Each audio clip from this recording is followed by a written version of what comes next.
This is Radio Interfm from Oslo, Radio Mereb English program. Key takeaways from Tegaru social media posts. Your host, Girmay, Berhe, presenting a post on Facebook from none other than Honorable Judge Zemenay Bahta from Minnesota in the United States. As expected, three opposition parties, namely the Oromo Federalist Congress, OFC, the Oromo Liberation Front, OLF, and the Ogaden National Liberation Front, ONLF, have declined to join a meeting which was called by Tegaru, Speaker of the House of People's Representatives, saying that the process of Ethiopia's planned national dialogue and the nomination of commissioners to lead it is not representative and impartial.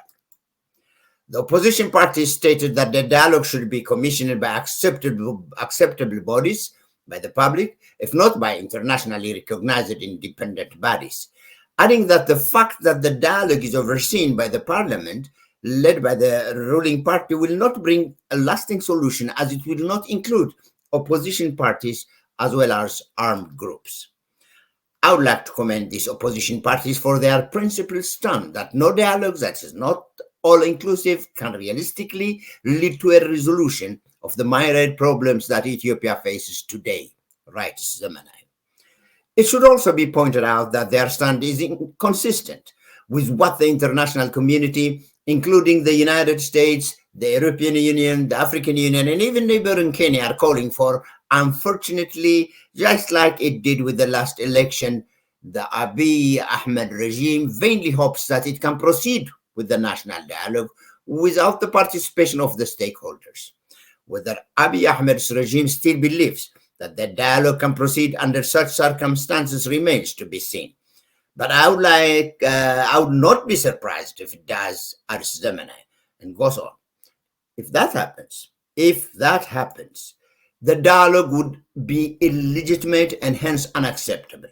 As the opposition parties correctly stated, I'm eager to know what the international community, particularly those who are seized of the magician efforts, think about this not so unusual trick on the part of the Abiy Ahmed's regime.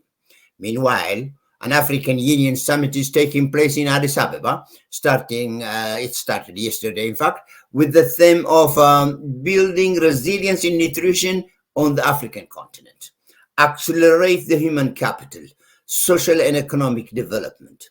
Interesting, isn't it?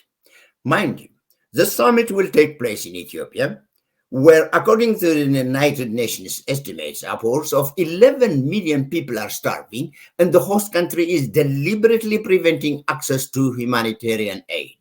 Will the heads of state press Abiy on that front? Again, that remains to be seen. More importantly, will the African head of states discuss the civil war in Ethiopia? Will Obasanjo, the African Union envoy, report about progress, if any, in his mediation efforts?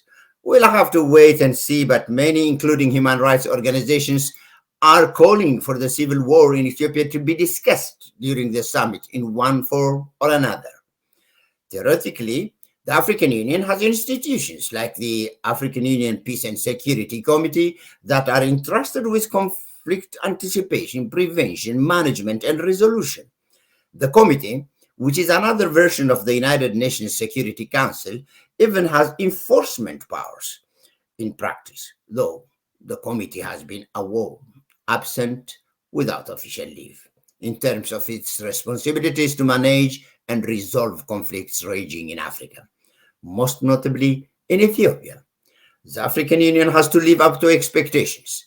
Otherwise, no summits are worth depending on for the resolving African conflicts.